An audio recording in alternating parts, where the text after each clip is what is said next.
नमस्कार बंधु मैंने आज आम आउ गोटे नुआ पॉडकास्ट को आपन स्वागत जनाऊँ। आज आम सह अच्छा एमपी जन व्यक्ति जी की जीवन में बहुत संघर्ष कर निजर सफलता पहाज पहुंचती। चलतु आज जाना जीवन अजଣା कहानी।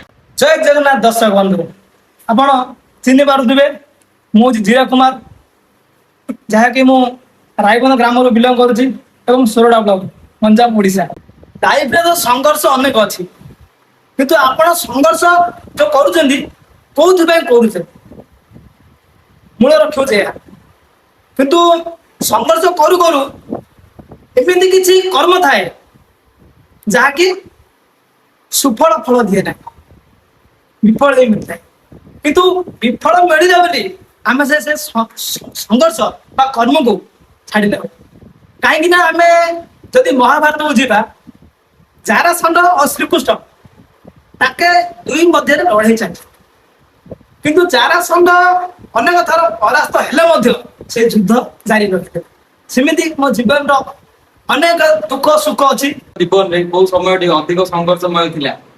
संघर्ष अधिकमय थिला जो आमर कोरोना टाइम आसथिला आपण जानथि हां सेटा हो बहुत अधिक टिके संघर्ष थिला। समय रे कोन संघर्ष थिला कोरोना समय रे आपण जानि थिबे बहुत किछ असुविधा होता आपण यदि काम मध्ये करथिबे को कंपनी रे आपण पेमेंट मिल नथिबे इत्यादि संघर्ष थिला। गैस खाइबा पीबा अनेक संघर्ष आपण जानि थिबे बेम कहीं ना हम पूरा भारत रे भी कहले भी चलिबो पूरा पूरा व्यापी थिला हमर जो कोरोना पर लोक जदि बाहर आसबे बस रे आसले कोरोना टाइम रे आइदर आपण स्कूल रे जे कोन जगह रे मध्ये रहउथिले किंतु एते लोक आसिले जे लोक रहियो जगह मध्ये मिलता कोरोना टाइम रे बहुत लोक माने इत्यादि के साइकिल रे आसुला के बस रे आसुला के चल चल आसुला हमर जेमि यज्ञ घरे जो यात्रा भली थिले सेमिति माने रोड रे गळिया कहीं मु निज आखि रे देखि एपरी लोक आसिले बहुत लोक अनेक आसिले मु भी टाइम भीतर साइकिल आसली तो मो भी किसी आघात होता किंतु मु सुरक्षित जाइली मत तापर भी आसला पर भी घरे रही मत एमती गोटे जघन्य गोटे बेमार पड़ला जे मु सका ऊपर ओढ़ी टाबलेट खाई पारे ना इंजेक्शन दबार दिन को 8टा आमर ये बड़ बड़ ब्रह्मा मेडिकल दिन को 8टा मोर आउ किछि संघर्षमय संघर्ष आम से बाहर 4 जन पिला अमृत गोटे पिला बाहर से किसी समय रास्ता बसला से रिटर्न गला तापर मुझे किसी समय गला आउ 2 जन पिला मिसिले आमर से गैलरी गोटे गैलरी पाखापाखि पिलाटा गैलरी पाखापाखि तापर आमर ये आम सोडर गोटे पिला पिला तो बाटर मिशन कितु आम जो सात मिक्स माने मिक्स रे जाऊ समय आउ किछि संघर्षमय जीवन थिला। से समय संघर्षमय जीवन बोले सब आड़े अचल होगा मो पास टंका पैसा भी अभाव होगा किंतु मत राति दिन निद है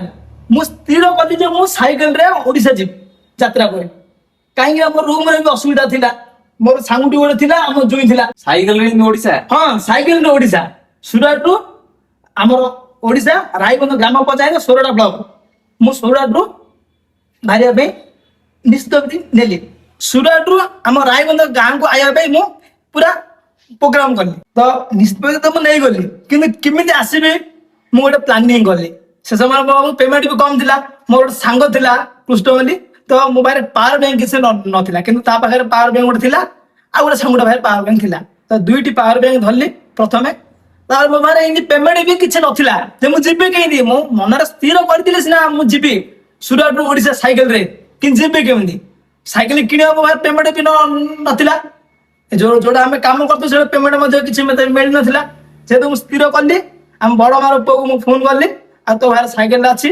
से साइकेल दे मुझे तो साइकेल आनली विचार कली जी जीवी किमी जीवी कौन ना लोक मैंने जाऊे कितु मु गोटे मो सेफ्टी किसी मु सामग्री रखिली आमर साइकेल सेफ्टी सामान किसी धरली मु विचार कलु आम से बाहरलु 3 जन 4 जन किंतु किसी समय बाट गला आमर गोटे अमृत गोटे पिलाटी से रिटर्न पलि आसला जो रिटर्न पळेला आपण केमती कोन आसिले तापर मु देखिले जे अन्य मानको आमर चला पथरे मध्ये चाली चाली जाउछन्ती सेटु गोटे मु स्त्री रो गोटे निष्ठा नेली जे मु जिबे आबरे किछि बाट गला पर किछि पिला मिसिले जे आमर पाखा भाई गाँ सोरडा गालेरी ତାପରେ ସେଇଟା ଆମେ ମିଶି ଆସିଲୁ କିନ୍ତୁ ତାଙ୍କେ ଟିକେ ଆରାମ କରି ଆସିଲେ ମୁଁ ଯଦି ଆରାମ କରି ମତେ ରାତିରେ ନିଦ ହବନି ଆଉ ରାତିରେ ସେମିତି ନିଦ ହବାର ନାହିଁ। ଏକ ଗୋଟେ ଚାଲି ଆସିଲି। ଆସିଲା ବେଳେ କିଛି ଅସୁବିଧା ହେଇନି? ଆଉ ଅସୁବିଧା ଅନନ୍ତ ଅସୁବିଧା ବେଲେ ଗୋଟେ ଜାଗାରେ ମୁଁ କହିଗଲି ସେଇଟା ଆମର ମହୁ ଚାଷ ହଉଛି ଆପଣ ଜାଣିଛନ୍ତି ନା ମହୁ ବୋଲି କାରଣ ହଁ। ଆପଣ ଆଖି ଖରାପ ହେଲେ ସେ ମହୁଟି ଆପଣ ଆଖିରେ ପକେଇଲେ ଆଖିରେ ଅଛି ସେ ବାଟରେ ସେମିତି ପକେଇଲି ପାଣି କୋଉଠି ନାହିଁ ଯୁଆଡେ ଦେଖିବ ନଳା ସିଆଡେ ହଉଛି ମହୁ ସେଟା ପାଣି ପିଇବାକୁ ନ ମିଳିଲେ ଆମେ କଣ କରୁ ସେ ସେତେବେଳେ ଥିଲା 3-4 ଥିଲା କିନ୍ତୁ ସେ ମହୁ ମଧ୍ୟ ପାଣି ମଧ୍ୟ ପିଇଛି ଆମ ମହାରାଷ୍ଟ୍ରରୁ ମୁଁ ସାଇଡରେ ଆସିଲି ସେ ସାଇଡରୁ ମଧ୍ୟ ପାଣି ମଧ୍ୟ ପିଇଛି। ଯାତ୍ରା ଭିତରେ ଖାଇବା ପିଇବା କେମିତି କରୁଥିଲେ? ଭଗବାନ କୃପାରୁ ସେମିତି କିଛି ଖାଇବା ପିଇବାର ଅସୁବିଧା ହୋଇନଥିଲା କାହିଁକି ନା ଚଲା ପଥରେ ଲୋକମାନେ ଆସୁଥିଲେ ଚଲା ପଥରେ ଆସୁଥିଲେ ଆଉ ସାଇକେଲରେ ମଧ୍ୟ ଲୋକ ଆସୁଥିଲେ କେମିତି କହିଲେ ଚଲା ପଥରେ ଦେଖନ୍ତୁ ଆପଣଙ୍କର ଏକ୍ଜାକ୍ଟଲି ହଉଛି ଆପଣଙ୍କର ଆମର ଯୋଉ ବଡ ଆପଣ କୋଉଠିକି ଯିବେ ମାନିକ ବୁଲିକି କିନ୍ତୁ ତାଙ୍କ ସେଇଠି କାମ କରୁଥିଲେ ତାଙ୍କ ଛାଡି ସେଇଠି ସେଇ କାମ ଏମିତି ମୁଁ ଆସିଲା ଭିତରେ ବହୁତ ଆମର ମୁଁ 20 ଘଣ୍ଟା ଆସିଲି ଗାନ୍ଧୀ ଦେଇ ଯୋଉ ମୁଁ ଆସିଲି କୋଉଠୁ ଆସିଲି ସୁରଟରୁ ଆସିଲି ଡାଇରେକ୍ଟ ଆମର ଭୂଷାବାଲି ହେଲା ଭୂଷାବାଲିରୁ ଆମର 4-6 ଘାଟ ହଁ। ମୁନିଗୁଡା ବାଟେ ସେପଟେ ସେମିତି ଆସିଲି କିନ୍ତୁ ରାସ୍ତାରେ ଆମର ପୁଲିସ ମାନେ ଯୋଉ ପୁଲିସ ଭାଇ BSF ରାସ୍ତା କଡେ ଜଗୁଥିଲେ ପେଟ୍ରୋଲ ପମ୍ପ ସେ ସମୟରେ ଯୋଉ ଲୋକମାନେ ଧ୍ୟାତ ଦେବାର ଲୋକମାନଙ୍କ ପାଇଁ ସେମାନେ ଭଗବାନ ପାଲି ଯାଇଥିଲେ କାହିଁକିନା ଅନେକ ଜାଗାରେ ଲୋକମାନଙ୍କୁ ଧ୍ୟାତ ଦେବ ସେ ସମୟରେ ଯୋଉ ସାଇକେଲ ଆସୁଥିଲେ ନୂଆ ସାଇକେଲ ଥିଲେ ନା ପୁଣା ସାଇକେଲ? ସାଇକେଲ ନୂଆ ଥିଲା କିନ୍ତୁ ତା ପାଇଁ ବେଲେ ମୁଁ ଆମର ତ ପାଞ୍ଚି ହେଇଯିବ ସବୁ ତା ପାଇଁ ବେଲେ ସେଫ୍ଟି ଆଣିଥିଲି ଟ୍ୟୁବ ଆଣିଥିଲି ଟାଇଟ୍ ତ ଖରାପ ହବନି ଆପଣ ଜାଣିଥିବେ ଟ୍ୟୁବ ଆଣିଥିଲି ଆଉ ତାର ଯନ୍ତ୍ରପାତି ମଧ୍ୟ ଧରିକି ଆଇଥିଲି। ଆସିଲା ବେଳେ ବାଟରେ ଅସୁବିଧା କିଛି ହେଇନି? ଅସୁବିଧା ଆସିଲା ବେଳେ ହେଇନଥିଲା ଆମ ଯୋଉ ଜନ୍ମଭୂମି ମାଟିକି ଆସିଲା ପରେ ଅସୁବିଧା ହେଇଥିଲା। କେମିତି କଣ କଲେ? କେମିତି କଣ ଦେଖନ୍ତୁ ମୁଁ ଆସିଲି ଡାଇରେକ୍ଟ ମୁଁ ଘରେ ମଧ୍ୟ କଣ୍ଟାକ୍ଟ ଥିଲା ମୁଁ ଆସିଲି ସାଙ୍ଗସାଥି ମାନଙ୍କୁ ଭିଡିଓ କଲ ମଧ୍ୟ ମଝିରେ କରିବା ଆସିଲେ ମାନଙ୍କୁ ଯୋଉ କେତେଟା ଆମର ପୋଲିସ ମାନେ ତ ନା ମାନେ ମଧ୍ୟ କେତେଟା ଭଲ ଅଛନ୍ତି ଖରାପ ଅଛନ୍ତି ସେମାନେ ଟିକେ ହଇରାଣ କରୁଛନ୍ତି। କଣ ହଇରାଣ କରୁଥିଲେ? ତୁ ଆସିଲୁ କାହିଁକି ସେ ଆମ ସହିତ ମରିଥାନ୍ତୁ ସେଇଟା ଆମର ନାଇଁ ଆମ ଜନ୍ମମାଟି ଆମେ ଆସିବୁ ଆମ ଅଧିକାର ଅଛି ଆପଣ ହେଲେ କହିବାଟା ଠିକ। ସେମିତି ହେଇଥିଲା କିନ୍ତୁ ସେତିକି ସଂଗ୍ରାମ ତାପରେ ସବୁ ବୁଝାମଣା ହେଇକି ଆମର ସୁରିକା ଦେବୀ ସ୍କୁଲରେ କରୋନା ଟାଇମରେ ରହିଲି ଅନେକ ଦିନ। ଆସିଲା ବେଳେ ଚୋର ଡକାୟତ କେହି ପଛରେ ପଡିନାହାନ୍ତି? ଚୋର ଟୋକାରେ କଣ ଅଛି ଯେ ଆମକୁ ନେବେ ଆମେ ତ ସର୍ବହରା ବାଟରେ ଶୌଚାଳୟ? ବାଟ ଶୌଚାଳୟ ଆମେ ତ ରୋଡରେ ଆସୁ ନା ଯୋଉ ଦେଖୁଥିବେ ଯୋଉ ଆମର ବଡ ବଡ ଗାଡି ଢାବ ପାଣି ଏପଟୁ ଗଲେ ନା ଆମେ କୋଉ ବାଇଚାନ୍ସ ପାଣି ମିଳିବନି ପାଣି ଏପଟୁ ଯୋଉ ସେଇଠି ଗାଧେଇଲେ ଇଚ୍ଛା ହୁଏ ନହେଲେ ନାହିଁ ଆମେ ଯଦି ଗାଧୋଇବା ମାନେ ଆମେ ଯଦି ଆମେ ଗାଧ ପାଧବା ଧୁଆ ଦେଇ ଶୋଇବା ଆମେ ଶୋଇବାନି ନା ଆମେ ଗାଧୋଇବା ଏମିତି ନର୍ମାଲ ଯୋଉଟେ ଧୀରେ ଯଦି ଭଲ ଲାଗିଲାନି ଗରମ ଫଳ ହେଲା ବଲେ ନାକରେ ପାଣି ଟିକେ ପକେଇଦବା କଥା ନହେଲେ ତା ପାଇଁ ବୋଲି ଯୋଉ ଆମର ଏନର୍ଜି ଡ୍ରିଙ୍କ ଆଣିଥିଲି ସେଟା ପିଇବି ଆସିବାର। ସୁରଟରୁ ଗାଁକୁ ଆସିବା ପାଇଁ କେତେ କିଲୋମିଟର ଯାତ୍ରା ଥିଲା? କିଲୋମିଟର ହଉଛି 1100-1200 ମୁଁ ଯୋଉ ଆସିଲି ମେପରେ ଆପଣ ମେପରେ ମାରିପାରିବ ଚଲା ପଥରେ 1100-1200 ଆମ ଟ୍ରେନ ମାନେ ଆସୁଛନ୍ତି 1600 କିଲୋମିଟର ଆସୁଛନ୍ତି ବୁଲି ବୁଲି ମହାରାଷ୍ଟ୍ରର ଭିତରେ ମାରି ଆନ୍ଧ୍ରା ଭିତରେ ମାରି ଆସୁଛନ୍ତି କିନ୍ତୁ ଆମେ ଆନ୍ଧ୍ରାକୁ ମହାରାଷ୍ଟ୍ରକୁ ଯାଇକି ଦରକାର ନାହିଁ କୋଉଠୁ ଆସିବ ଆମର ସୁରଟ ଷ୍ଟେସନରୁ ବାହାରିବ ହେଲା ଭୂଷାବାଲି ସିଧା ରୋଡ ଅଛି ଭୂଷାବାଲିରୁ ଠିକଲାଗ ତ ଆମ ଗାଁ ଆଉ ଭିତରେ କହିବି ମୁନିଗୁଡା ବାଲିଗୁଡା ଆସିବ ଆଉ ପୁରା ପାଖ? ହଁ 1100 କିଲୋମିଟର ଥିଲା ଜର୍ଣ୍ଣି। ଆପଣ ସୁରଟରୁ ଆସିବେ ଗାଁକୁ ଆସିବା ଭିତରେ କେତେ ସମୟ ଲାଗିଲା? କେତେ ସମୟ ବୋଇଲେ ଏବେ ବି ମୁଁ ଚ୍ୟାଲେଞ୍ଜ କିଏ ଦବ ମୁଁ ଚ୍ୟାଲେଞ୍ଜ ମୁଁ ଆକ୍ସେପ୍ଟ କରିବି ଟୋଟାଲ 8.5 ଦିନ ମୁଁ ଆସିଛି କିନ୍ତୁ 9 ଦିନ ବୋଲି ଚଳେ 9 ଦିନରେ ଆପଣ ସାଇକେଲରେ ଆସିପାରିବେ ସୁରଟରୁ ଓଡ଼ିଶା ବୋର୍ଡରକୁ ଆସିପାରିବେ ବୁଝିଲେ ମୁଁ ଯୋଉ ଓଡ଼ିଶା ବୋର୍ଡରରୁ ମୁଁ ଆସିଲି ସେଟା ମୁଁ ଆଉ ଗୋଟେ ଦିନ ରେଷ୍ଟ କରିଥିଲି 9 ଦିନ ପୁରା କରେକ୍ଟ ହଉଛି 9 ଦିନରେ ଆପଣ ଆସିପାରିବେ ଯଦି କଣ୍ଟିନ୍ୟୁ ଆସିବେ ଆପଣ ଆରାମ କରିବେ ରୋଷେଇ କରିବେ କିନ୍ତୁ ସେ ଟାଇମ ସେମିତି ଜୋସ୍ ଥିଲା ଗୋଟେ ଆମର କାହିଁକିନା ରାସ୍ତାରେ ସବୁ ଖାଇବାକୁ ମିଳିବାର ଲୋକମାନେ ଆସିବାର ଡର ଲାଗିବାର ନାହିଁ କିନ୍ତୁ ଏବେ ଯଦି ଯିବ ଡର ଲାଗିବ କିନ୍ତୁ ଯଦି ଆପଣ ଗୋଟେ ଚ୍ୟାଲେଞ୍ଜ ଗୋଟେ ଆକ୍ସେପ୍ଟ କରିଛନ୍ତି ଆପଣଙ୍କ ମନରେ ଡର ରହିବନି ଯଦି ଆପଣଙ୍କୁ କିଏ ଗୋଟେ ଚ୍ୟାଲେଞ୍ଜ ଦଉଛି ଆକ୍ସେପ୍ଟ କରୁଛି ତ ମୁଁ 5 ଲକ୍ଷ ଟଙ୍କା ଦେବି ତୁ ଯାଇକି ବୋଲେ ମୁଁ ସେଠି ଯିବାକୁ ସ୍ୱୀକାର କରୁଛି କିନ୍ତୁ ସେଠି କିଏ ଚ୍ୟାଲେଞ୍ଜ ଦେବେନି ଏମିତି ହୁଏ କଥା।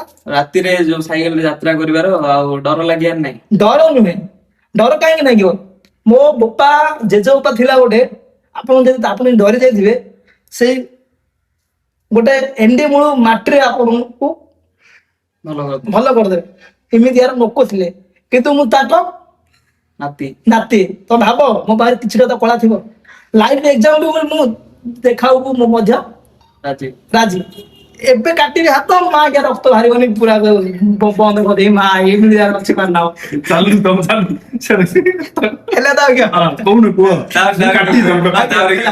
ରାସ୍ତାରେ ଜଙ୍ଗଲ ଫଙ୍ଗଲ କିଛି ପଡିନି? ଜଙ୍ଗଲ ପଡିଛି ଜଙ୍ଗଲ ମଧ୍ୟ ପଡିଛି ତା ପାଇଁ ମଧ୍ୟ ବ୍ୟବସ୍ଥା ଅଛି କିଛି କରିବାର ନାହିଁ କଣ କରିବାର? ମା ମନ୍ତ୍ର ଜାଣିଛି ଫୁଙ୍କି ଦେଇ ମନ୍ତ୍ର ତା ବାଟ ତା ମଙ୍ଗଳ କିନ୍ତୁ ପରମାନେଣ୍ଟଲି କାମ କରିବନି ତାର ନିର୍ଦ୍ଦିଷ୍ଟ ନିୟମ ଭଳି ମାନିଥିବାକୁ ପଡିବ ଆପଣ ନିୟମ ଭଳି ମାନୁନଥିବ ବାଘ ଖାଇଲେ ଖାଇଲେ ବାଘକୁ କେବେ ମଧ୍ୟ ପଛମୁଚ ଦବନି ସେ ଯଦି ଆଗେଇଛି ତମେ ଆଗା ହବ ପଡ ମାନେ ବାଘ ଛାଡି ପଳ ଏବେ ବାଘ ଛାଡୁନ ମା ଆଗରେ ମା ଇଏ ବାଘ ହାରି ପଳ ସାଇକେଲରେ ଯାତ୍ରା କରୁଛି ଓଡି ଟେକର ସେ ସାଇକେଲ ତା ଜଙ୍ଗ ଛିଡି ଯାଉଛି ସେ ଚାଦର ପିନ୍ଧି ସାଇକେଲ ପାଉଛି ଆପଣ କେମିତି ଚଲାୟାର? ଶୁଣନ୍ତୁ ମୁଁ ଏକରେ କେବେ ମୁଁ ଡାଇରୀ ପିନ୍ଧେନି ମୋର ପସନ୍ଦ ନୁହେଁ ସେଟା ଡାଇରୀ କୋଉ ମାନେ ପିନ୍ଧନ୍ତି ହିଷ୍ଟ୍ରି ମାନେ ପିନ୍ଧନ୍ତି ଆମେ ହିଷ୍ଟ୍ରି ନାହିଁ ଆମେ ଯାହା କହୁ ଫେସ୍ ଟୁ ଫେସ୍ ଟୁ କହୁ ଆଉ ହଁ ମୁଁ 4 ହଳ 5 ହଳ ଡ୍ରେସ୍ ଧରି ଆଇଥିଲି ହେଲା ଡ୍ରେସ୍ ଯଦି ମତେ ଯଦି ଗନ୍ଧିଆ ଫନ୍ଧିଆ ଲାଗେ ବୋଲେ ଫଙ୍ଗା ଡ୍ରେସ୍ ରାତିରେ ବିନା ଡ୍ରେସରେ ମୁଁ ସାଇକେଲ ଚଲେଇଛି ଆଉ ଯୋଉ ମୁଁ ପ୍ୟାଣ୍ଟ ପିନ୍ଧି ଆସିଥିଲି ମୁଁ ଯେତେବେଳେ ପିନ୍ଧି ମୁଁ ସିଲା ପ୍ୟାଣ୍ଟ ପିନ୍ଧି ଢିଲା ପ୍ୟାଣ୍ଟ ଆହୁରି ଷ୍ଟେଜ କମ୍ଫର୍ଟେବଲ ମତେ ଲାଗୁଥିବାକୁ ପଡିବ ମୁଁ ଏମିତି ସାର୍ଟ ପ୍ୟାଣ୍ଟ ପିନ୍ଧେ ଆଉ ମତେ କଣ ଡର ଲାଗିବ ସାଇଲା ମୁଁ ଏବେ ମଧ୍ୟ ଭାଇ କମ୍ଫର୍ଟେବଲ ଅଛି ଆଉ ମୋ ନେଇକି ଚାଲି ପାରିବନି ଏଇ ନଥିବି ଏଇ ନଥିବି ଭାବିନି ଆପଣ ମେଣ୍ଟାଲି ବି ଭାବିବାରେ କାହିଁକି ମୁଁ କାମ ପାଇଁ ମେଣ୍ଟାଲ ମୋ ଯେକୌଣସି କାମ ମୁଁ କରେ ମୁଁ ପାଗଳ କରିପାରେ କିନ୍ତୁ କାମ ସିଧା କରେ ଆଉ ମୁଁ ଏମିତି ସ୍ପିଡରେ କାମ କରେ ସେ କାମ ଗୁଡା ମୋ ପାଇଁ ବି ମଧ୍ୟ ଭାରି ପଡିଯାଏ କିନ୍ତୁ ଏବେ ଟିକେ ଟିକେ ଡାଉନ କମେଇ ଦେଇଛି କାହିଁକି ନା ବୁଦ୍ଧି ଶିଖିବାକୁ ପଡୁଛି ତ ଏମିତି ହେଇଯାଇଛି କଥା ଆଉ ସୁରାଟରୁ କୋରୋନା ଟାଇମ ରେ କେତେ ଦିନ ରହିଲେ? କୋରାଟ ରହିଲି କିନ୍ତୁ ସୁବିଧା ତ ମିଳିଲା ବହୁତ ସୁବିଧା ମିଳିଲା ଛୁଆ ମୋ ବାପା ମତେ ଦେଇନଥିଲେ ସୁବିଧା ମା ଦେଇନଥିଲେ ସେମିତି ସୁବିଧା ମିଳିଲା କାହିଁକିନା ମୁଁ ଫାଷ୍ଟ ଗୋଟେ ଥିଲେ ଅପସନ ନା ଫାଷ୍ଟ ଅପସନ ଥିଲା ନା ଫାଷ୍ଟ ଅପସନ ମାନେ ଲୋକମାନେ ଟିକେ କ୍ଲିୟରରେ କାମ କରେ ହଁ ଖାଇବା ପିଇବା ମସ୍ତ ଥିଲା ଟିକେ ମୋଟା ମଧ୍ୟ ହେଇଯାଇଥିଲି ଦେଖିବାରେ ମୁଁ ସମାଜରେ ଆସିଥିଲି ଗୋଟେ ଉପରେ ଥିବା ସମାଜରେ ଦେଖନ୍ତୁ ଆସିଥିଲି ସେଇଟା ମେନସନ କରିଦେଲା ହବ ଏକ୍ସଟ୍ରା ହାଇଟରେ ହେଲା ଏମିତି ଥିଲା ଖାଇବା ପିଇବା ଠିକ ଠାକ ମିଳିବାର କିନ୍ତୁ ମୁଁ ଗଲା ପରେ ମୋ ଦେହଟା ପୁରା ବିଗିଗଲା କଣ? ବୋଲେ ଏଇଠି ପାଣି ସେଇଠି ପାଣି ପିଇଲେ ଆମ ଦେହଟା ଗୋଟେ ଇନଫେକ୍ସନ ହେଇଯାଉଛି ଇନଫେକ୍ସନ ହେଇଗଲା ବେମାର ପଡିଗଲା ଝାଡା ବାନ୍ତି ଆଉ ବନ୍ଦ ହେଲାନି ଆଉ ପୁରା ଟାଇମ ରେ ଖାଇବା ପିଇବା ସବୁ ଭଲ ସବୁ ଥିଲା କିନ୍ତୁ ଇନଫେକ୍ସନ ହେଇଗଲା ଏଇଠି ସେଇଠି ପାଣି ପିଇକି ଦିନକୁ 8ଟା ଇଞ୍ଜେକ୍ସନ ଯାହାର ଉପରଓଳି 4ଟା ସୋଲଓଳି 4ଟା ଏମିତି ଅବସ୍ଥା ଥିଲା ପ୍ରାୟ ମାସେ ହେଲେ କୋରୋନା ଟାଇମ ରେ କେତେ ଦିନ ପ୍ରାୟ ପାଖାପାଖି ରହିଥିଲେ? ଆମର କମ ଥିଲା ହେତୁ ନାହିଁ ମାନେ ଧ୍ୟାନ ନୁହେଁ କିନ୍ତୁ ମୋର କମ ଦିନ ଥିଲା ତାର ଘରକୁ ପଳେଇ ଯାଇଥିଲେ। ଘରକୁ ଆସିଲି ବେମାର ପଡିଗଲି ମାସେ ଖଣ୍ଡେ ଆପଣ ଯୋଉ କହିଲେ ପେପରରେ ଆପଣଙ୍କ ନାଁ ବାହାରିଥିଲା ପେପରରେ କଣ ପାଇଁ ବାହାରିଥିଲା ନା? ତ ପୁଲିସ ମାନେ ବହୁତ ମତେ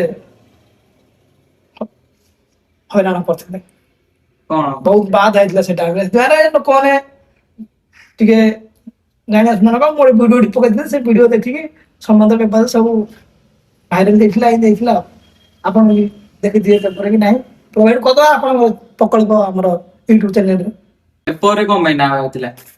ଆମର ଗଭର୍ଣ୍ଣମେଣ୍ଟ ପୁଲିସ ବହୁତ ହଇରାଣ କଲେ ସେଟା ଏବେ ବି ପିଛା ନାଗି ରହିଛନ୍ତି ହଇରାଣ କରିବା ଏବେ ବି ହଁ ଏବେ ବି ପିଛା ନାଗି ରହିଛନ୍ତି 2019 ରୁ 2026 ଏବେ ବି ପିଛା ନାଗି ରହିଛନ୍ତି କଣ ପାଇଁ ମୁଁ ଆଜି ପର୍ଯ୍ୟନ୍ତ ବୁଝିପାରୁନି ଆପଣ ମୁଁ ବହୁତ ସମୟ ଦେଖିଛି ଆପଣ ଚପଲ ପିନ୍ଧୁନାହାନ୍ତି।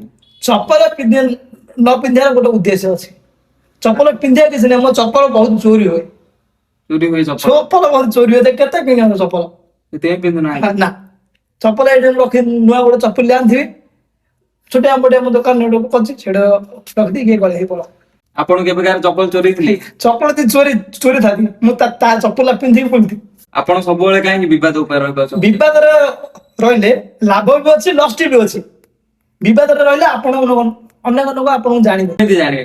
ଦେଖନ୍ତୁ ଆମର ଏଇ ଓଡିଶାରେ ହଉ କି ଅନ୍ୟ ରାଜ୍ୟରେ ହଉ ଯେକୌଣସି ରାଜ୍ୟରେ ହଉ ରାଜନୀତି ହଉଛି ମୂଳ କାରଣ ରାଜନୀତି ଭଲ ଅଛି ଖରାପ ଅଛି କିନ୍ତୁ ମୁଁ ରାଜନୀତିରେ ମୁଁ ଯାଏନି ମୁଁ ନ୍ୟାୟରେ ଯାଏ ବୋଲି ବିବାଦ ଲୋକମାନେ କେତେ କଣ ବିବାଦ କଲେଣି ଆପଣ ଯାହା ପାଇଁ କରିବ ସେମାନେ ହିଁ ତମ ଉପରେ ବିବାଦ କରିବେ ଆଜି ପର୍ଯ୍ୟନ୍ତ ମୁଁ କିଛି କରିନି କିନ୍ତୁ ଯାହା କରିଛି ଲୋକମାନଙ୍କ ପାଇଁ କରିଛି ଆପଣ ଏବେ କଣ କରୁଛନ୍ତି? ଆପଣ ଜାଣିଛନ୍ତି ମୋର ଛୋଟିଆ ଦୋକାନ ଗୋଟେ ଅଛି ମୋବାଇଲ ଦୋକାନ କାମ କୋଉଠି ଶିଖିଲେ? କାମ ମୋର ପିଲାଦିନରୁ ଇଣ୍ଟରେଷ୍ଟ ଥିଲା ମୁଁ ଯୋଉ ସୁରଟରେ ବବୁଲ ଭଡିଆ ମୋର ସାଙ୍ଗର ଦୋକାନ ଥିଲା ତା ପାଖକୁ ଯିବାର ମାନେ ମୁଁ ଶିଖିବାର ତାପରେ ସେଇଟା ତ ଗୋଟେ ରିପେୟାରିଂ ଗଲି ଶିଖିବାକୁ ବହୁତ ଦିନ ସେଠୁ ଆସିଲା ପରେ ଗାଁକୁ ଏପଟ ସେପଟ ହେଇ ଗୋଟେ ପିଲାଦିନର ଆଶା ଥିଲା ଆଶା ସଫଳ କଲେ। ହଁ, ସଫଳ ହେଲା କିନ୍ତୁ ସଫଳ ହେଲେ ମଧ୍ୟ ଆଉ ଟିକେ ଟିକେ କିଛି ବାକି ରହିଯାଇଛି ସେଥିପାଇଁ ମଧ୍ୟ ଟିକେ ସଫଳ କରିବାକୁ ଚେଷ୍ଟା କରିବି। ଆପଣ ପ୍ରାଇସ୍ ଠିକ ଠାକ ନା? ଦେଖନ୍ତୁ ପ୍ରାଇସ୍ ମୁଁ କାହାଠୁ ଅଧିକ ନୁହେଁନି କିନ୍ତୁ ଲୋକମାନେ ଆମ ପ୍ରତି ଭରସା ନାହିଁ। କାହିଁକି ଭରସା ନାହିଁ? କାହିଁକି ନା ମୁଁ ଲୋକଙ୍କୁ ସେବା କରିବାକୁ ଚାହୁଁଛି। ଲୋକ ବୁଝୁନାହାନ୍ତି। ଲୋକ ବୁଝିବେ ସେଟା ଯୋଉଟା ଅଧିକ ସେଇଠିକି ଯିବେ ଯୋଉଟା କମ ସେଇଠିକି ତାଙ୍କ ଏଇଟା ଡୁପ୍ଲିକେଟ ଯାଏ କିନ୍ତୁ ସାମାନ ଗୋଟେ ସେ ସାମାନ ସେ ସବୁ କିନ୍ତୁ ସେ ସେ ହାଇ ରେଟ୍ ଟା ନଉଛନ୍ତି ତାଙ୍କ ଭାବିବ ଓରିଜିନାଲ ହେଲା କିଏ କାହିଁ ଓରିଜିନାଲ ପକେଇ ଦଉଛି ମୋ ଆଗରେ କହୁଛୁ କେଡେ ଗୋଟେ ଦୋକାନ ହେଲାଟା ଅରିଜିନାଲ ନାହିଁ କିଛି। ଓରିଜିନାଲ ନକମ ଓନ୍ଲି କେୟାର କିନ୍ତୁ କେୟାର ରେ ମଧ୍ୟ ପରଫେକ୍ଟ ଓରିଜିନାଲ ନାହିଁ କପି ଓରିଜିନାଲ। ଆଉ ଯୋଉ ଡିସପ୍ଲେ କମ୍ବୋ ଜାଗା କେତେ କଣ ନଉଛନ୍ତି? କମ୍ବୋ ଦେଖନ୍ତୁ ଆକ୍ଚୁଆଲି ପ୍ରାଇସ୍ ପରେ ଆମେ ତ ପ୍ରାଇସ୍ ହିଁ ତ କହିହବନି ଆମେ ଯଦି ତାର ଯେକୌଣସି ମଧ୍ୟ ପକେଇଲେ ମଧ୍ୟ ଆମେ 40% ମିଳିବ 40%? ଯେତିକି ପ୍ରାଇସ୍ ସବୁ 40% କମ୍ପଲସରି ମିଳିବ ଲୋକମାନେ ଟିକେ କେତେ ଛାଡୁଛନ୍ତି କିନ୍ତୁ ମୁଁ 40% ରଖେନି ମୁଁ 20% ରଖେ କିନ୍ତୁ ଲୋକମାନେ 40% ଧାଇ ଓରିଜିନାଲ ବୋଲି କହି ଜୀବନରେ କେବେ କାହାକୁ ଭଲ ପାଇଛନ୍ତି? ଭଲ ପାଇକି ହାତ କାଢି ଦେଇଛି ଭଲ ପାଇବା କଥା କେଉଁ କହିବା ଆପଣ ହାତ କାଟି ଦେଇଛନ୍ତି? କାହିଁକିନା ମନ୍ତ୍ର ଜାଣିଛି ଫୁଙ୍କିବି ଆଉ ବନ୍ଦ ହବ ଆଉ ଡରି କାଢେ। କେମିତି କଣ ଲଭ ଷ୍ଟୋରି ଥିଲା କୁହନ୍ତୁ? ଆରେ ଲଭ ଷ୍ଟୋରି ବହୁତ ଆଟ୍ରାକ୍ସନ ଥିଲା କୁହନ୍ତୁ ଟିକେ। ଆଟ୍ରାକ୍ସନ ଥିଲା କିନ୍ତୁ ମୁଁ ତାକୁ ପାଇପାରିଲିନି ପାଇପାରିଲେ? ପାଇପାରିଲି କଣ ସେ ଲାଇକ୍ କଲା ନା ନାଇଁ? ଲାଇକ୍ ତ ସେ ବହୁତ କରୁଥିଲା କିନ୍ତୁ ମୋ ଘର ପରିସ୍ଥିତି ଯୋଗୁ ମୁଁ ଟିକେ ପଛେଇ ଗଲି ସେ ଏବେ ବାହା ହେଇକି ଶାନ୍ତିରେ ଅଛି। ଆପଣଙ୍କ ଲଭର କେତେଟା? ଲଭର ଲଭର ସେମିତି କିଛି କହିବାକୁ ଗଲେ ଏବେ ବେଲେ ଗୋଟେ ଲଭର ହେଇଯିବ ଏବେ ହେଲେ ଏବେ ଏବେ ବେଲେ ଗୋଟେ କିଣୁଛନ୍ତି ସିଏ ଯୋଉ? କିଣିବ ନୁହେଁ ହଁ, ସବୁ ସେଟିଂ କରିବାକୁ ପଡୁଛି ତ ଆଉ ସେଟିଂର ଦୁନିଆ ଆଉ ସେଟିଂର ଦୁନିଆ। ସେଟିଂର ଦୁନିଆ।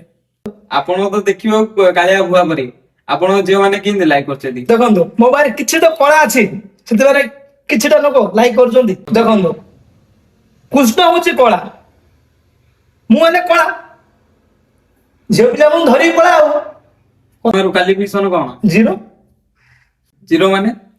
ଜିରୋ ମାନେ କ୍ୱାଲିଫିକେସନ ଅଛି କିନ୍ତୁ ଜିରୋ। କ୍ୱାଲିଫିକେସନ ରେ କଣ ଅଛି? ଉପେନ ସ୍କୁଲରେ କଣ ହବ ଆଜ୍ଞା ପାଠ କିଛି ନାହିଁ। ଖାଲି ଏକ୍ଜାମ ଦେବା କଥା କ୍ୱାଲିଫିକେସନ ଅଛି ଭାବିନି ହେଲେ ଜିରୋ। ଓପେନ ସ୍କୁଲ ମାନେ କଣ?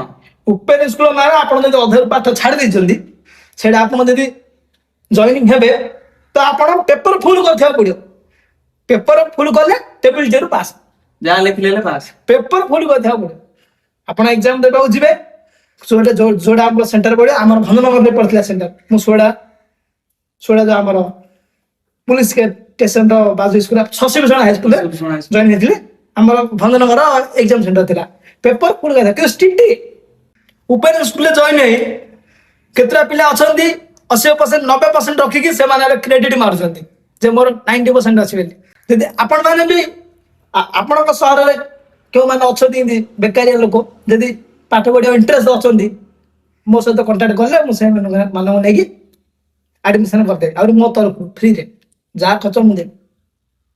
ଆପଣଙ୍କ ଯୋଉ ପାଟି ଲାଗୁଛି ଖନା ଟାଇପ ର ଏବେଠୁ ନା ପିଲା ବେଳୁ? ଏଇଟା ଗୋଟେ ଆମର ଭୁଙ୍ଗି ମହାପ୍ରଭୁର କୃପା ତାହେଲେ ମୋର କିଛିଟା ବାକି ଥିଲା ମୋର ଆହୁରି ଅନେକ ପାଟି ଲାଗିବାର ଟିକେ ଟିକେ କମି ଆସିଲେନି ମୁଁ ଭାବୁଛି ନ କମିଲେ ଭଲ କଥା ହ୍ୟାଣ୍ଡିକେପେଡ୍ ପଇସା ମିଳିଥାନ୍ତା। ଆପଣ ଭିଡିଓ ମାଧ୍ୟମରେ ସରକାରକୁ କଣ କହିବେ ଆପଣଙ୍କ ଯୋଉ ପାଟି ଲାଗୁଛି? ସରକାରକୁ ମୁଁ ଏଇ ଭିଡିଓ ମାଧ୍ୟମରେ ସରକାରକୁ ଅନୁରୋଧ କରି କହୁଛି ଯେ ଲୋକମାନେ ତ ପାଗଳ ସଜ ଦେଲେଣି ମୋର ପାଟି ମଧ୍ୟ ଲାଗୁଛି ଗୋଟେ ହ୍ୟାଣ୍ଡିକେପେଡ୍ ସାର୍ଟିଫିକେଟ୍ ବନେଇକି ଭତ୍ତା ପଇସା ଦେଇଦେବେ ବୋଲେ ମୁଁ ବହୁତ ବଡ ଖୁସି ହେଇଛି। ମୋହନ ମାଝୀ କି ଜୟ। ଆପଣଙ୍କ ଦୁର୍ବଳତା କୋଉ ଜିନିଷର ଅଧିକ ଅଛି? ଏଭ୍ରିଥିଙ୍ଗ ଇଜ ପସିବଲ କୋଉଟା ଅସମ୍ଭବ ନୁହେଁ ସବୁ ସମ୍ଭବ। ସମ୍ଭବ ଦୁର୍ବଳତା ମୋର କିଛି ନାହିଁ ଦୁର୍ବଳତା ଯଦି ଅଛି ସେଟା ସେ ପ୍ରାଇଭେସି କିନ୍ତୁ ସେଟା କିଛି ଦିନ ପାଇଁ ଅଛି ସବୁଦିନ ନାହିଁ। ଆପଣ କୋଉ କାମ କରିବାକୁ ଅଧିକ ପସନ୍ଦ କରନ୍ତି? କାମ ମୋର ହଉଛି ମାନେ ମୋର ଷ୍ଟାର୍ଟିଂ ହେଇଥିଲା ସୋସିଆଲ ମିଡିଆରେ ମୁଁ ସୋସିଆଲ ମିଡିଆ ବହୁତ ମାନେ ଇଣ୍ଟରେଷ୍ଟ ଦିଏ ଆଉ ସୋସିଆଲ ମିଡିଆରେ ମୁଁ ଅନ୍ୟମାନଙ୍କୁ ସାହାଯ୍ୟ ମଧ୍ୟ କରିଛି ସେମାନଙ୍କୁ ସାହାଯ୍ୟ କରି ମୋ ଗାଣ୍ଡ ମାରିଦେଇଛନ୍ତି। ସାହାଯ୍ୟ କରି କିଏ ଧୋକା ଦେଇଛି? ମତେ ସେମାନେ ଧୋକା ଦେଇଛନ୍ତି କିନ୍ତୁ ମୁଁ ଦୁଃଖ କରିନି ଯାହା ତୁ ଭଗବାନଙ୍କର ପ୍ରାର୍ଥନା କରୁଛି ସେମାନେ ଭଲରେ ରୁହନ୍ତୁ। କିଏ ଧୋକା ଦେଇଛନ୍ତି? ଦେଖନ୍ତୁ ନା ତ ଆମେ କିଛି ତାଙ୍କର ନବାନି କିନ୍ତୁ ସେମାନେ ଏବେ ଗଞ୍ଜାମର ସେଲିବ୍ରିଟି। ତାଙ୍କେ ଭାବୁଛନ୍ତି ହେଇଛି କି ନ ହେଇଛି ସେଇଟା ମୁଁ ଜାଣିନି। ଆପଣ ତାକୁ ସାହାଯ୍ୟ କରିଥିଲେ? ତାକୁ ମାନେ ନୁହେଁ, ଅନେକ ଲୋକଙ୍କୁ ସାହାଯ୍ୟ କରିଛି। କିଏ କିଏ ଧୋକା ଦେଇଛନ୍ତି? ଧୋକା ତ ଅନେକ ଲୋକ ଦେଇଛନ୍ତି, କିନ୍ତୁ କିଛିଟା ଲୋକ ଧୋକା ମଧ୍ୟ ଦେଇନାହାନ୍ତି। ମାନେ ଯୋଉମାନେ ଧୋକା ଦେଇଥିଲେ ମୁଁ ତାଙ୍କ ବହୁତ ଗୁରୁତର କରୁନାହାନ୍ତି? ମାନେ ଗୁରୁତର ଦେଉଥିଲି। ଦଉଥିଲେ? ତାଙ୍କର ଯେକୌଣସି କାମରେ ଯେକୌଣସି କାମରେ କପିରାଇଟ ଆସିଲା, ମଣ୍ଟାଇଜ ହେଲା, ଥମ୍ବନେଲ, ଟାଇଟଲ, ମାଇଟଲ ଏସବୁ ମୁଁ ତାଙ୍କ ମୁଁ ବତାଏ। ମୁଁ ତ ସେଇଭଳି ତ ଜଣେ ନୁହେଁ, ଏବେ ବି ମଧ୍ୟ ମୁଁ କିଛିଟା ଲୋକ ହ୍ୟାଣ୍ଡେଲ କରୁଛି। କିନ୍ତୁ ସେମାନଙ୍କର ଟିକେ ଅଧିକ କରିଥିବାରୁ ମାନେ ସେମାନେ ମଧ୍ୟ ଅଧିକ ଧୋକା ଦେଲେ। ନା ତ କହିବନି ପ୍ରାଇମସି ରହିବ, କିନ୍ତୁ ଭିଡିଓ ମାଧ୍ୟମ ତାଙ୍କେ ବୁଝି ଯାଇଥିବେ। ମୁଁ ଚାହୁଁନି, କିନ୍ତୁ ସେମାନେ ମତେ ତ ବହୁତ ଖରାପ ଉଦ୍ଦେଶ୍ୟରେ ଦେଖୁଛନ୍ତି, ମୁଁ ଯେତିକି ଜାଣିଛି। ନହେଲେ ଦେଖିଲେ ବି ଯେମିତି ଥୁମ୍ପିକି ଯା ଦେଲି। ମୁଁ ହଁ ଥୁମ୍ପି ପଳେଇଛନ୍ତି ମୋ ଆଖି ସାମ୍ନାରେ। ତାଙ୍କ ଗୁରୁର ଭ୍ୟାଲୁ କିଛି ରଖିନାହାନ୍ତି। ସେ ଗୁରୁ ଧୋକା ଦେଇଛି, ତାକୁ କଣ କହିବା ଚାହୁଁଛନ୍ତି? ଦେଖନ୍ତୁ, ଯିଏ ଗୁରୁକୁ ଭ୍ୟାଲୁ ଦେଇନି ସେ ଗଞ୍ଜାମରୁ ୱାର୍ଲଡ ର ସେଲିବ୍ରିଟି ହେଲେ ମଧ୍ୟ କିଛି ଫରକ ପଡିବନି। କଣ କରିବା ପ୍ଲାନିଂ ଅଛି ଆଗକୁ? ଦେଖନ୍ତୁ, ଆଗକୁ ରିସେଣ୍ଟଲି ମୁଁ ଦୋକାନ ଯୋଉ ଖୋଲିଥିଲି, ତ ମୋ ଦୋକାନ ଚାଲିଥିଲା ଭଲରେ। ଆଉ କମ୍ପିଟିସନ ମାର୍କେଟ ତ ଜାଣିଛନ୍ତି। ମୁଁ ଏବେ ଗୋଟେ ଭଗବାନ କୃପାରୁ ମତେ ଗୋଟେ ଆମର ଯୋଉ ସାବାନ୍ତରାର ଗୋଟେ ଜବ୍ ଟି ମିଳିଛି। ରିସେଣ୍ଟଲି ମୁଁ ଏବେ ଇଣ୍ଟରଭ୍ୟୁ ଦେଇକି ଆସିଲି। ମୋର ଜବ୍ ଲେଟର ଆସିଲେ ସେଟା ମୋର ଟ୍ରେନିଂ ରହିବ କିଛିଟା ଦିନ। ଆସି ଜବ୍ ଟି କରିବା, ଏଇଟା ପାର୍ଟ ଟାଇମ ଜଣକୁ ବସବା କରି ପାର୍ଟ ଟାଇମ ରଖିବା ବୋଲି ଏମିତି ଗୋଟେ ପ୍ଲାନିଂ ଚାଲିଛି। ଆଉ ଯୁବପିଢି ଆପଣ ଭଳିଆ ଯୋଉ ସଂଘର୍ଷ କରୁଛନ୍ତି, ଆପଣ କଣ ବାର୍ତ୍ତା ଦେବେ? ଦେଖନ୍ତୁ, ସେମାନଙ୍କୁ ମୁଁ କହିବି ଯେ କର୍ମ କରି ଚାଲ, ଫଳର ଚିନ୍ତା କରନି। ଯଦି ଆପଣ କର୍ମ କରିଛନ୍ତି, ଯଦି ଆପଣ କର୍ମ ସଠିକ ମାର୍ଗରେ ଅଛି, ତ ସ୍ୱୟଂ ଭଗବାନ ବି ଆସିକି ଆପଣଙ୍କୁ ଯୋଗଦାନ କରିବେ। ଆପଣଙ୍କୁ କଣ ଲାଗୁଛି, ସଫଳରେ ପହଞ୍ଚାଇଛନ୍ତି ନା ସଂଘର୍ଷ କରୁଛନ୍ତି? ସଫଳତାରେ ଏପର୍ଯ୍ୟନ୍ତ ପହଞ୍ଚିନି, କି ପହଞ୍ଚିବ କି ନାହିଁ ସେମିତି କିଛି ମାନେ ନାହିଁ, କିନ୍ତୁ ସଂଘର୍ଷ ଜାରି ରହିଛି। କିନ୍ତୁ ଲୋକମାନଙ୍କ ନିନ୍ଦା ବି ଶୁଣିବାକୁ ପଡୁଛି। ନିନ୍ଦା ପଡିବ କଣ? ଆଇ ଏମ୍ ମେଣ୍ଟାଲ, ମାନେ ଲୋକମାନେ ପାଗଳ କୁହନ୍ତି। ହଁ ମୁଁ ପାଗଳ, କାମ ପାଇଁ ପାଗଳ, ନିଜ ପାଇଁ ପାଗଳ? ନିଜ ପାଇଁ ନୁହେଁ, ମୁଁ ମୋ ୱାର୍କ ପାଇଁ ପାଗଳ। ଆପଣ ଖୋଲା ହୃଦୟରେ ଆମକୁ ସବୁ କଥା ସେୟାର କରିଥିବ, ଆପଣଙ୍କୁ ବହୁତ ବହୁତ ଧନ୍ୟବାଦ। ଆପଣଙ୍କ ସହ ମିଶି ଭଲ ଲାଗେ। ମାନେ ଆଜିର ଆମେ ଏଇ ପଡକାଷ୍ଟ କୁ ଏଇଠି ସମାପ୍ତ କରୁଛୁ। ଦେଖା ହବ ନେକ୍ସଟ ପଡକାଷ୍ଟରେ। ଆଉ ଏଇ ଭିଡିଓକୁ ଦେଖିବା ପାଇଁ ଆମର କୋକଳବ ବ୍ଲଗ ଚ୍ୟାନେଲକୁ ସବସ୍କ୍ରାଇବ, ଲାଇକ୍, ସେୟାର କରିବା ପାଇଁ ଜମାରୁ ଭୁଲିବା ପାଇଁ। କିନ୍ତୁ ମୁଁ ନେକ୍ସଟ ଆସିବି, ସେତିକି ରହୁଛି ମୁଁ। ଧନ୍ୟବାଦ।